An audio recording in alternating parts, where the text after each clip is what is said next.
தாய்மார்களே, பெரியோர்களே, அனைவருக்கும் வணக்கம். இங்கே வந்து குழந்தையும் தெய்வமும் அப்படிங்கிற மாதிரிலாம் வளவன் வந்து தோழர் சொன்னார். அப்படிலாம் நினச்சிடாதீங்க அப்படின்னு நம்ம குழந்தை இங்கே இருக்க இனியன் அதை பற்றி சொன்னார். ஏன்னா யாரோ ஒருத்தங்க இந்த நீங்கள் தான் நினைக்கிறேன், கலையரசி தான் நினைக்கிறேன், 40 வயதை நெருங்குகின்ற அன்பரசி இவங்க சொன்னாங்க 40 வருது என்னது ஒன்று இங்கே ஒரே சிரிப்பு, ஓ அவ்வளோ வயசாகிடுச்சா அப்படின்னு. எப்பொழுதும் இனியன் வந்து குழந்தை தான். குழந்தை வந்து பொய் சொல்லாது, அது முதல்ல தெரிஞ்சுங்க. அதுக்கு தெய்வமாக இல்லையான்னு தெரியாது, ஆனால் குழந்தை பொய் சொல்லாது. நான் கேட்டேன் இந்த நிகழ்ச்சி எப்போ முடியும்ன்ட்டு. நான் கேட்டது 6:45. அவர் சொன்னார் 9:30 மணிக்கு முடிச்சிடலான்னு அப்படின்னு. பாருங்கள், பொய் சொல்லலை, குழந்தை பொய் சொல்லாது. அப்புறம் வந்து எனக்கு வந்து இங்கே அறிமுகப்படுத்திய நம்முடைய பத்திரிகையாளர் அன்பு தோழர் வந்து அப்படியே சொல்லிக்கிட்டே வந்தார் அது இதுன்ட்டு. ஏன்னா இப்படிலாம் நிறையா சொல்லியிருக்காங்க. ஆரம்பத்தில் வந்து கவிஞர் அப்படின்னு சொல்லிட்டு இருந்தாங்க, அது கொஞ்சம் நாள் ஓடிச்சு. ஏதோ 2-3 புத்தகம் வந்ததுன்னா கவிஞர்னாங்க. அப்புறம் பத்திரிகையாளர் அப்படின்னு, அப்புறம் அவரோட மூத்த பத்திரிகையாளர் அப்படின்னு, அது வேறு அதுக்கு ஒன்று ஒட்டுனுச்சு. நடுவில் ஒன்று வந்துச்சு ஆவணப்பட இயக்குனர் அப்படிங்கிற மாதிரி. அப்புறம் சமூக செயற்பாட்டாளர். இப்போ வந்து அரசியலில் செயல்பட்டுருக்காரு, திராவிட தடத்தை பயிற்சிட்ருக்காரு, வீக்கெண்ட் வைப்பும் பண்ணிகிட்ருக்காரு அப்படின்ட்டு. அந்த மாதிரியான பல இதில் வந்து உண்மையிலேயே இந்த புத்தக வெளியீட்டு விழாக்கு ஏன் என்னை கூப்பிட்டீங்க அப்படின்னு இனியன்ட்ட கேட்டேன். பொதுவாக என்னை வந்து ஒரு விழாவுக்கு கூப்பிட்றாங்கன்னா ஏதோ ஒரு தொடர்பு இருக்கும், அந்த வகையில் தான் கூப்பிடணும். நீங்கள் வந்து இது உண்மையிலேயே ஒரு எல்லாரும் பேசின மாதிரி, இது நம்முடைய விஷ்ணுபுரம் சரவணன் அவர்கள் சொன்னது போல், அது மூவேந்தர்களில் முதல் வேந்தர் அவர். ஆமாம், அந்த நேரத்தில் மற்ற 2 பேரும் இல்லைன்னு நினைக்கிறேன். இனியன் வெளியில் போயிட்டார். ஆமாம், இவரும் நம்மளுடைய விழியனும் இல்லை, அவர் பக்கத்தில் உட்காந்துருக்க உமாநாத்தும் இல்லை, 2 பேருமே இல்லை. இங்கே 2 பேருமே அப்போ வெளியேறிட்டாங்க. அந்த நேரம் பார்த்து இது மாதிரி மூவேந்தர்கள் முதல் வேந்தரான விஷ்ணுபுரம் சரவணன்னு சொன்னார். மற்றவர்கள், அது குறிப்பாக கல்யாணந்தி அவர்கள் அந்த கனமான புத்தகத்தின் எவ்வளவு செய்திகள் இருக்குது, கருத்துக்கள் இருக்குது, எல்லாத்தையும் சொல்லிட்டாங்க. கடைசியாக 1-2 சொல்லலான்னு வச்சுருந்தேன். அப்புறம் இந்த அகதிகள் முகாம், சரி இவர் அதிலெல்லாம் இருக்காருன்னாங்க. சரி அதையாவது எனக்கு விட்டு வைப்பாங்கன்னு பார்த்தா அதையும் முடிச்சிட்டாங்க. உண்மையிலே இங்கே நான் பாராட்ட வேண்டியது இங்கே தலைமை உரையாற்றிய அண்ணன், எங்களுடைய அன்புக்குரிய அண்ணன் மருது அவர்கள் தான். அவர் தான் இதற்குள்ளே எதுக்குமே போகலார். அவர் ரொம்ப சிறப்பாக இதில் எதை சொல்லணும்னு. உண்மையை மதிவதனி வந்து அவங்களுக்கே உரியலை வாழ்வியல் அனுபவத்துடன் அதை வந்து ஒவ்வொன்றையும் அனலைஸ் பண்ணி அவங்க சொல்லிட்டாங்க. இன்னும் யார் இருக்கா? எல்லோரும் முடிச்சாச்சு. நடுவில் புத்தகத்தோட சிறப்பை நம்முடைய தொகுப்பாளரும் சொல்லிட்டார். ஏற்புரை வேறு இனியன் பேசணும். 9:30 மணிக்கு கொடுத்துட்றேன். நீங்கள் உங்கள்கிட்ட ஒரு 10 நிமிஷத்துக்கு முன்னாடியே கொடுத்துட்றேன். நீங்கள் சொன்ன மாதிரி உங்கள் வாக்கு வந்து வாக்குறுதி காப்பாற்றப்படும் என்பதையும் நான் வந்து ஒரு அரசியல் பிரமுகன்னு வேறு சொல்லிட்டீங்க, அதனால் அந்த வாக்குறுதியும் காப்பாற்றணும்னு சொல்லியிருக்கேன். உண்மையிலேயே இந்த புத்தகம் வந்து இவங்க சொன்னாங்க 3 மாதங்களுக்கு முன்னாடி என்கிட்ட சொன்னார் அப்படின்னு கல்யாணந்தி அவர்கள் இங்கே சொன்னாங்க. எனக்கு ஒரு 3 நாளைக்கு முன்னாடி தான் புத்தகம் கிடச்சிது. இருந்தாலும் இந்த புத்தகம் எல்லாத்தையும் படிச்சுட்டேன். மிச்சம் இருந்ததெல்லாம் என்ன பண்ணேன், இந்த பரீட்சைக்கு ஹாலுக்கு போகிறதுக்கு முன்னாடி இது புக்கை புரட்டோம் பாருங்க, அந்த மாதிரி இப்போ தான் வந்து இங்கே வந்து உட்காந்து புரட்டி கோடெல்லாம் போட்டு வைக்கிறேன். கோடெல்லாம் போட்டு வச்சா எல்லாமே கொஸ்டின் பேப்பர் அதுக்கு முன்னாடி அவுட் ஆகி ஆளுக்கு எழுதிட்டு போயிட்டாங்க. இப்போ ஒன்றுமே இல்லை, எல்லாமே சொன்னதையே திரும்பி சொல்கிறேன். சீக்கிரமாக முடிச்சுட்டு கிளம்பியா, மணி 9 ஆயிடுச்சு அப்படிம்பிங்க. உண்மையே இந்த தனிப்பட்ட இந்த தனிப்பெற்றோர் அப்படிங்கிறதும் அவர்களுடைய வாழ்வியல் அப்படிங்கிறதும் பல கோணங்களில் நம்ம பார்க்கலாம். வளவன் அவர்கள் சொன்னது போல் திருமணமாகி கணவனை இழந்தவர்கள் அல்லது மனைவியை இழந்தவர்கள் இணையர்கள், துணையை இழந்த இணையர்கள், அல்லது மனமுறிவு மனவிலக்கு பெற்றவர்கள், தனித்து வாழ்பவர்கள், இப்படி பல கோணங்களில் இதை நம்ம தனிப்பெற்றோர் அப்படின்னு பார்க்கலாம். என்னோடய வாழ்க்கையில் நான் பார்த்த முதல் தனிப்பெற்றோர்னால் என் பாட்டி, எங்கள் அம்மாவோட அம்மா. அவங்க சொந்த ஊர் அன்றைய கோவை மாவட்டம். அவங்க பிறந்ததுங்கிறது ஈரோடு, இன்றைக்கி இருக்கிற ஈரோடு மாவட்டம் நம்பியூருக்கு அருகே இருக்கிற கூடக்கரை அப்படிங்கிற ஒரு ஊரில் தான் அவங்க வந்து பிறந்து வளர்ந்தது. ஆனால் அவங்களுக்கு திருமணம் செய்து கொடுத்தது பொள்ளாச்சியில். அவர் ஒரு ஆசிரியர், அதாவது எங்கள் தாத்தா அவர் வந்து ஆசிரியர். எங்கள் தாத்தாவை எனக்கு தெரியாது, ஏன்னா எங்கள் அம்மாவுக்கே தெரியாது. அவங்க பிறந்து 3 ஆண்டுகளுக்குள்ளே அவங்க இறந்து போயிடுறார். அவங்களுடைய ஆசிரியராக இருந்த எங்கள் அம்மாவோட அப்பா இறந்து போயிடுறார். எங்கள் அம்மாவுக்கு அவங்க அப்பாவோட முகங்கிறது தெரியாது. எங்கள் பாட்டி தான் இப்போ ஆசிரியர். இப்போ மாதிரி அப்போல்லாம் வந்து இந்த பென்ஷன் இதெல்லாம் பெருசாக இல்லை அவங்களுக்கு அன்றைக்கு இருந்த சூழலில். அதில் தானே எந்த பள்ளிக்கூடத்தில் வேலை பார்த்தாருன்னு கூட அவங்களுக்கு சொல்ல தெரில, அரசு பள்ளியா தனியார் பள்ளியான்லாம் தெரில. அந்த சமயத்தில் அவங்க வந்து முறுக்கு சுட்டு விற்பாங்க. இந்த கையாலேயே அந்த முறுக்கு சுடுற ஒரு முறுக்கு இருக்குல்ல, அதுதான் எங்கள் பாட்டியோட தொழில். அதை வந்து பொள்ளாச்சி சந்தையில் போய் விற்று அதில் அவங்க வந்து நீங்கள் இன்றைக்கு யோசிச்சு பாருங்கள், எங்கள் அம்மா பிறந்தது 1942. அப்போ நான் 3 ஆண்டுகள் அப்படின்னா 45க்குள்ளே சுதந்திரத்துக்கு முன்னாடியே எங்கள் பாட்டிக்கு சுதந்திரம் போயிடுச்சு. அவங்க இந்த முறுக்கை சுட்டு கடையாக அந்த அதாவது அந்த பொள்ளாச்சி சந்தையிலையும் மற்ற கடைகள்லையும் கொண்டு போய் விற்பாங்க. அவங்க என்ன சொல்லுவாங்கன்னா, இந்த கதையை எனக்கு சொல்லுவாங்க. சொல்லும் பொழுது இந்த அவங்களோட உச்சரிப்பில் சொல்கிறேன், இந்த மாம்பழம் பிலாப்பழம் சீசன்லாம் வந்தால் இந்த முறுக்கை வாங்க மாட்டாங்கடா. அப்போ வீட்டுக்கு வருவேன், உங்கள் அம்மா ஸ்கூலுக்கு போயிட்டு வருவா. அவள் வந்து என்ன சொல்லுவான்னா, அவளுக்கு என்னென்னா சாயங்காலம் வந்தால் ஒரு ரோஸ்ட்டு, அந்த தோசையை வந்து இப்போ நைஸுங்கிறாங்கல்ல, அதுக்கு பேர் ரோஸ்ட், ஒரு ரோஸ்ட்டு வாங்கி கொடு அப்படின்னா. பக்கத்தில் ஒரு கிளப்பு கடைம்பும்ல இந்த மாதிரி ஒரு கடையில் ஒரு ரோஸ்ட்டு வாங்கிட்டு வருவாங்க. அது மற்ற நேரத்தில் முறுக்க விற்று ஓரளவு கையில் காசு இருக்கும் பொழுது வாங்க முடியும். ஆனால் இந்த நேரத்தில் அவங்களால வாங்க முடியாது. அதுக்காக ஒரு மிட்டாயை வாங்கி கையில் பெப்பர்மெண்ட்டுன்னு சொல்லுவாங்கள்ல, அது மாதிரி ஒன்று வாங்கி கொடுத்துட்டு நாளைக்கு வாங்கி தரேன்டா அப்படிம்பாங்களாம். எங்கள் அம்மாவுக்கு வந்து அது ரொம்ப ஏக்கமாக இருக்கும் அப்படின்னு சொல்லுவாங்க. இது எங்கள் பாட்டியோட பார்வை. தான் பிள்ளைய எப்படி வளர்த்தோம் அப்படிங்கிறத ஒரு தனி பெற்றோராக அவங்க எப்படி வளர்த்தாங்கங்கிறது எங்கள் பாட்டியோட பார்வை. இப்போ எங்கள் அம்மாவோட போர்ஷனை சொல்லுவோம், விருமாண்டி மாதிரி. இப்போ எங்கள் அம்மா என்ன சொல்லுன்னா, இப்படி எங்கள் பாட்டி இப்படி படிக்க இது வச்சு வளர்த்து, எங்கள் அம்மா ஒரே பொண்ணு தான் வளர்த்து அவங்கள நர்சிங் படிக்க வச்சு, இதே சென்னையில் நர்சிங் படிக்க வச்சு அவங்கள கவர்மெண்ட் ஹாஸ்பிட்டலில் நர்ஸ் ஆக்கிட்டாங்க. இப்போ எங்கள் அம்மா ஸ்டாஃப் நர்ஸ். இப்போ எங்களுக்கு அவங்க சொல்லுவாங்க, உங்கள் அம்மா நர்ஸு, உன்னையெல்லாம் கான்வெண்ட்டில் படிக்க வைக்கிறேன்.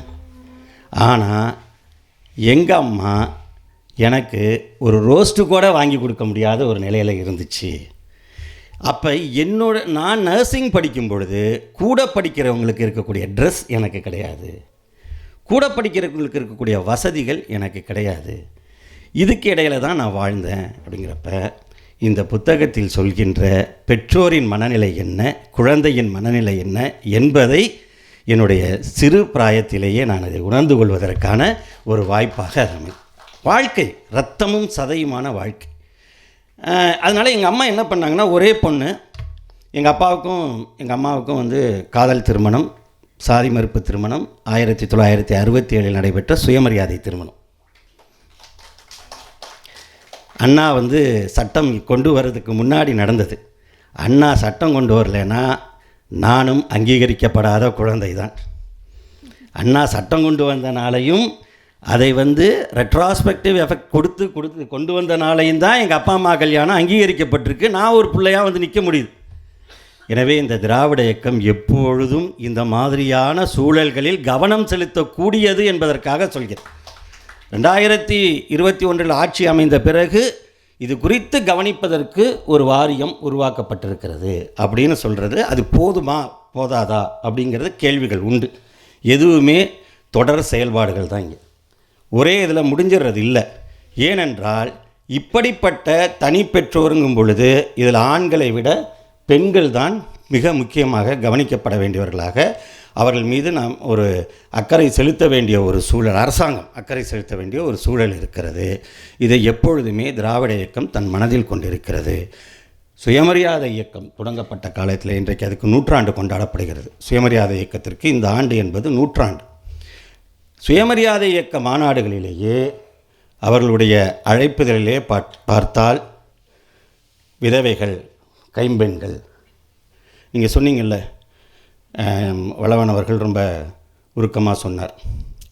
இந்த பாலியல் தொழில் செய்யக்கூடியவர்களுடைய குழந்தைகள் வந்து இதாக இருக்கும், ஏன்னா இங்கே சமூகத்தில் இதாக இருக்கும். ஆனால் நைட்டு அவங்களை ஸ்கூலுக்கு அனுப்பிடுவாங்க, அது படிக்கிறதுக்கு அனுப்புவாங்க. 1920களின் நடுவிலேயே இந்த விதவைகள் என்கின்ற கைம்பெண்கள், தாசிகள் என்பவர்கள், கணவனால் கைவிடப்பட்டவர்கள் ஆகியோருக்கு மாநாட்டில் அனுமதி உண்டு என்று சொன்ன இயக்கம் திராவிட இயக்கம்.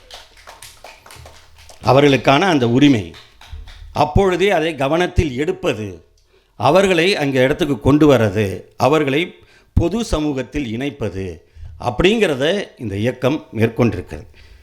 இந்த புத்தகம் பெரியார் திடலில் வெளியிடப்பட்டிருப்பது என்பது மிக மிக பொருத்தமானது. கல்யாணந்தி இங்கே இவ்வளோ பேசிகிட்டு இருந்தார்.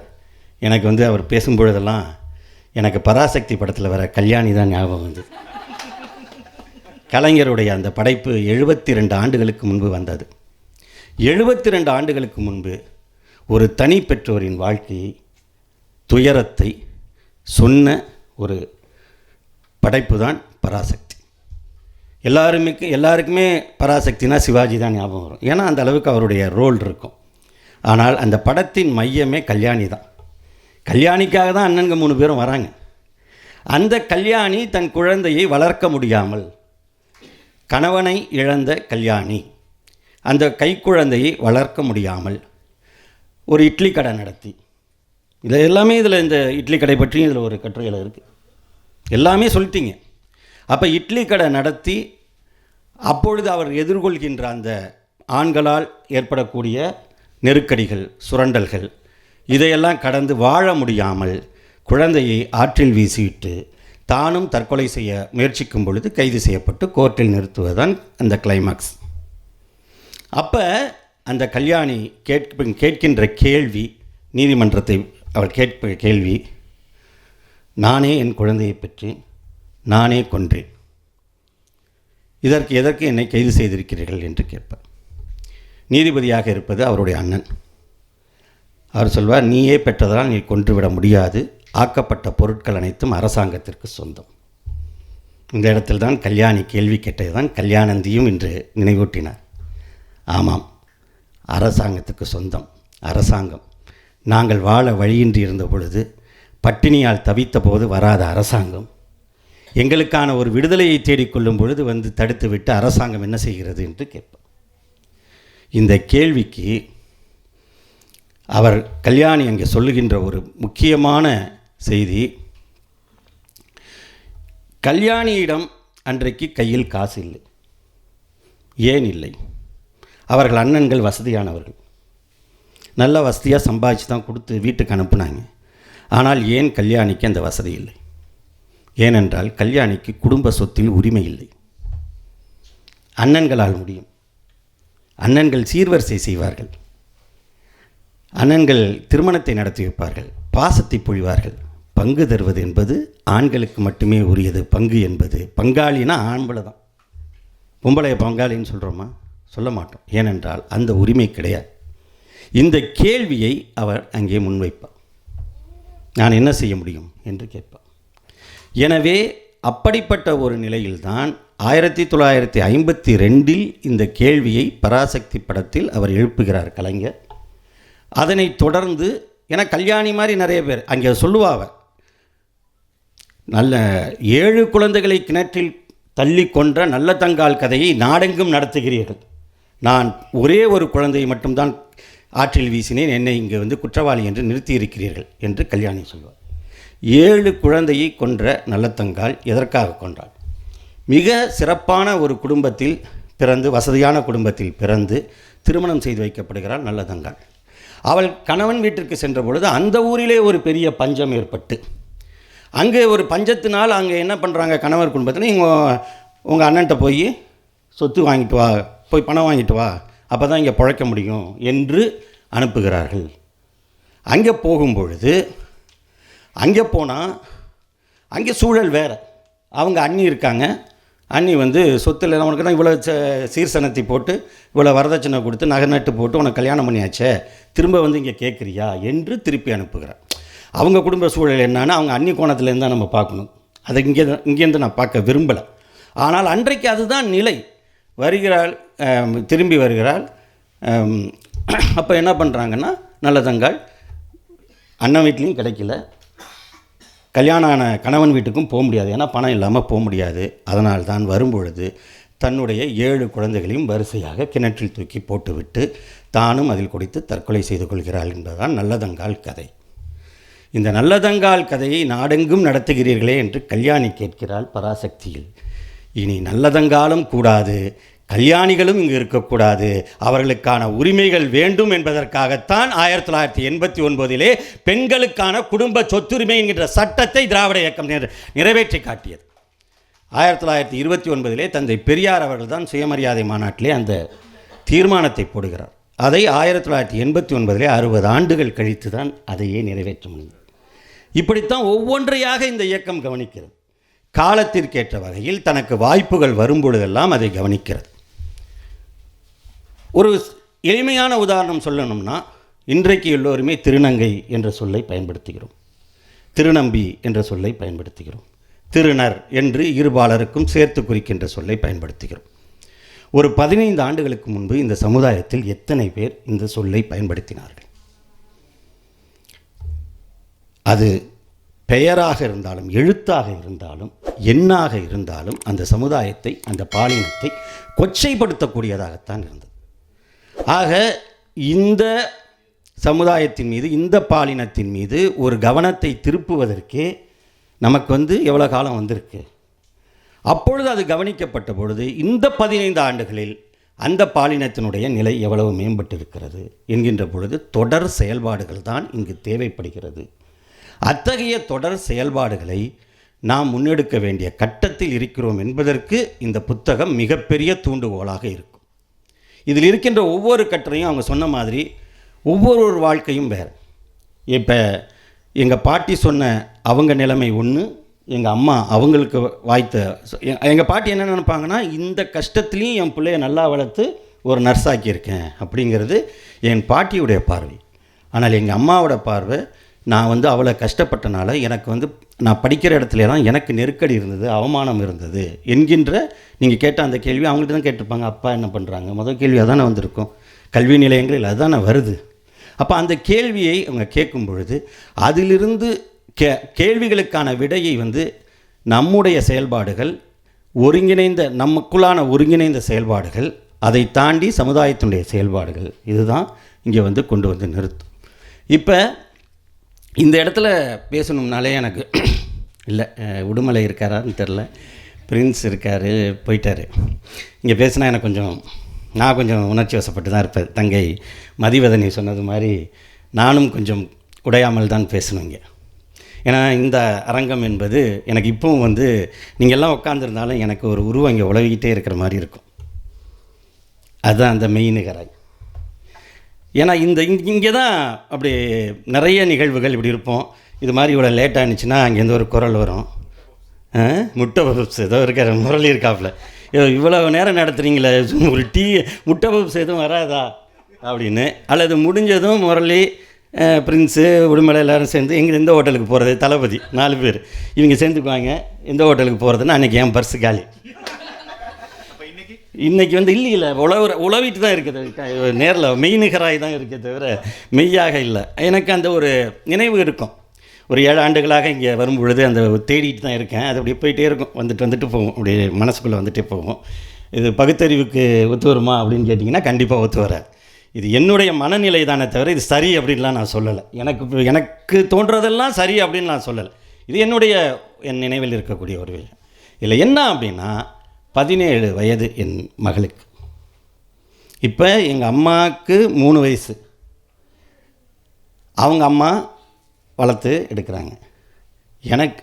என் மகளுக்கு 17 வயது. இங்கே நம்முடைய தோழர் விஜயலட்சுமி ஒரு கட்டுரை எழுதியிருக்காங்க.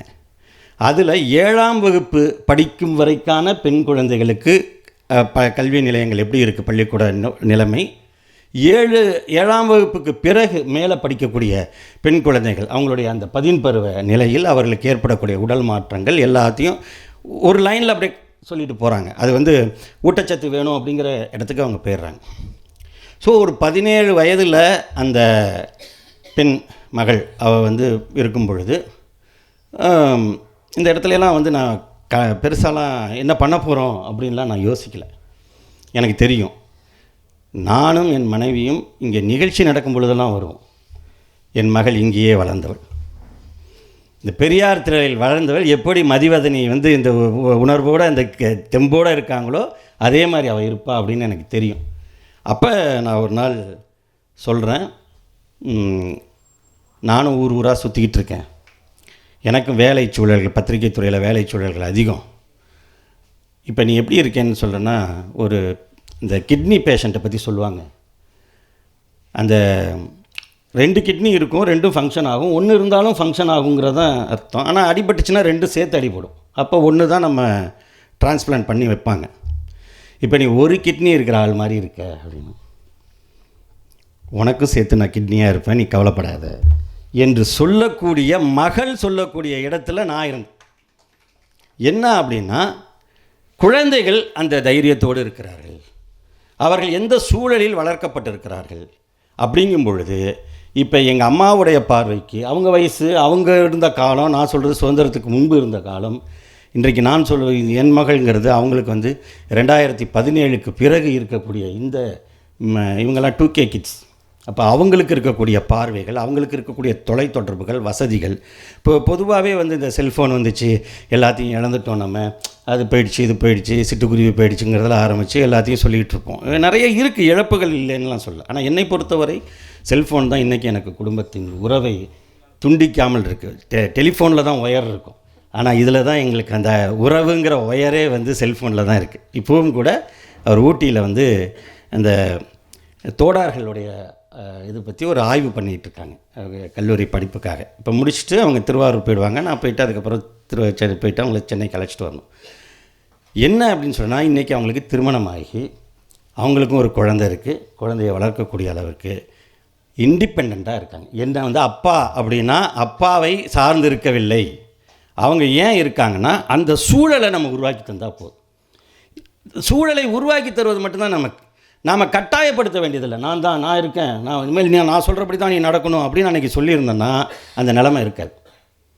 எனவே ஒரு குழந்தையை வளர்ப்பதில் அதே மாதிரி அவங்களும் இதே இடத்துல தான் பேசினாங்க. முரளிக்கு தெரியும், அவங்க இறந்து, மனைவி இறந்து 1ஆம் ஆண்டு இங்கே தான் அந்த நினைவு கூட்டம். ஏன்னா அவங்க இங்கே தான் எப்பொழுதும் இருப்பாங்கங்கிறதுக்காக இங்கே போட்டோம். ஒரு வருஷம் கழிச்சும் பேசுகிறவங்க எல்லோரும் அழுதுட்டு இருந்தாங்க, என்னை தவிர. முரளிலாம் பாதியில் முடிச்சுட்டு கிளம்பிட்டாப்புல. எல்லாருமே அப்படி தான் பேசிகிட்டு இருந்தாங்க. அப்போ என் மகள் மட்டும் சொன்னாங்க, எங்கள் அப்பாவுக்கு வந்து நிறைய பேர் வந்து இந்த மாதிரிலாம் கேட்பாங்க, அப்பாவுக்கு ஒரு இது வாழ்க்கை என்ன இது அப்படிங்கிறதெல்லாம் கேட்பாங்க. என்னை பொறுத்த வரைக்கும் இல்லை, அவர் வந்து அது அவரோட முடிவு. ரீசன் அது அவரோட முடிவு. அது என்ன வேணாலும் இருக்கலாம், ஆனால் அவர் எப்பொழுதும் எனக்கு அப்பா தான். இவ்வளோ தான் புரிதல், இவ்வளோ தான். எனக்கு எப்பொழுதும் அவர் அப்பா தான். அவர் வாழ்க்கையை அவர் தீர்மானிச்சுட்டு போட்டோம். அதுபோல் என் மகள் அவருடைய வாழ்க்கையை அவரே தீர்மானிக்கின்ற அந்த உரிமை நான் கொடுக்கல, அவங்களுக்கு இருக்குது என்று நம்பினேன். அதுபோல் அவரே தீர்மானித்து கொண்டார். வேறு ஒரு நண்பர்களுக்கு கூட இங்கே இருக்கிறவங்களுக்கு இப்போ தெரிஞ்ச நண்பர்களுக்கெல்லாம் வருத்தம் இருக்கும். என்னன்னா, நேராக அந்த ஆசிரியர் ஐயாவை பார்த்தாங்க, கணவனும் மனைவியும் மாலையை மாற்றினாங்க. ஆசிரியர் ஐயாவே சாட்சி கையெழுத்து போட்டு கொடுத்தாரு. திருமணம் முடிஞ்சுது. அதுக்கப்புறம் அந்த தொலைபேசியில் சொன்னேன், முதலமைச்சர் கூப்பிட்டு வாழ்த்தினார். முடிஞ்சு. இவ்வளோ தான் திருமணம். வேறு எதுவுமே கிடையாது. ஃபேஸ்புக்கில் போட்டோம், அவ்வளோதான், திருமணம் நடந்துருச்சு, இவ்வளோதான். எனவே இன்றைக்கு ரொம்ப எளிமையாக வாழ்க்கையை எதிர்கொள்ள முடியும். சிக்கல்கள் நிறையா இருக்குது. நீங்கள் சொல்கிற மாதிரி அகதி முகாமில் என்னென்ன இருக்குதுன்னு எல்லாரும் பேசின பிறகு நான் அதை தொடர்ந்து பேச விரும்பல. ஆனால் இந்த புத்தகத்தில் இவை எல்லாவற்றையும் வாழ்வியல் அனுபவங்களாக பதிவு செய்திருக்கிறார்கள். இப்போ பழங்குடி மக்களை பற்றி சொன்னாங்க. பழங்குடி மக்கள் அவர்கள் ஒரு கம்ஃபர்ட் ஜோனில் இருக்காங்க. அவர் சொன்ன மாதிரி அவங்கள கீழே இறக்குனா வாழ்க்கை மாறிடுது. ஆனால் அந்த கம்ஃபர்ட் ஜோனில் நாம் வாழ முடியுமா? ஏனென்றால் அவர்கள் அவர்களின் வாழ்க்கையை வாழ்கிறார்கள், நாம் அடுத்தவர்களுக்காக வாழ்கிறோம். பக்கத்து வீட்டுக்காரன் நம்மளை பற்றி என்ன நினைப்பான், நம்ம சொந்தக்காரன் என்ன நினைப்பான், நம்ம கூட வேலை பார்க்குறவங்க என்ன நினைப்பாங்க என்ற வாழ்க்கையை வாழும் பொழுது நமக்கு நெருக்கடிகள் ஏற்படுகிறது. சரி, அப்படி அவங்களுக்கெல்லாம் பார்க்காமே நம்ம வாழ முடியுமானா இங்கு இருக்கிற கட்டமைப்பில் அப்படி உடனடியாக வெளியேறுவது என்பதும் கடினம்தான். எனவே இந்த சூழலில் இப்படிப்பட்ட விழிப்புணர்வை ஏற்படுத்தக்கூடிய கட்டுரைகள் அடங்கிய இப்படி இந்த நூல்களை படைத்த இனியன், இதை தொகுத்த இனியன் போன்ற செயல்பாட்டாளர்கள், அவர்களுடன் இணைந்து நிற்கக்கூடிய செயல்பாட்டாளர்கள், இவர்களெல்லாம் ஒவ்வொரு முறையும் அமையக்கூடிய அரசாங்கத்திடம் வைக்கக்கூடிய கோரிக்கைகள், அதன் தொடர்ச்சியான செயல்பாடுகள் கண்டிப்பாக வாழ்க்கையை இனிமையாக்கும். காலம் எல்லோருக்குமான வாழ்க்கையை கொடுத்திருக்கிறது. அந்தந்த வாழ்க்கையை வாழ்வோம், வாழ்க்கை மகிழ்வாக அமையட்டும் என்று சொல்லி வாய்ப்புக்கு நன்றி தெரிவித்து விடைபெறுகிறேன். வணக்கம்.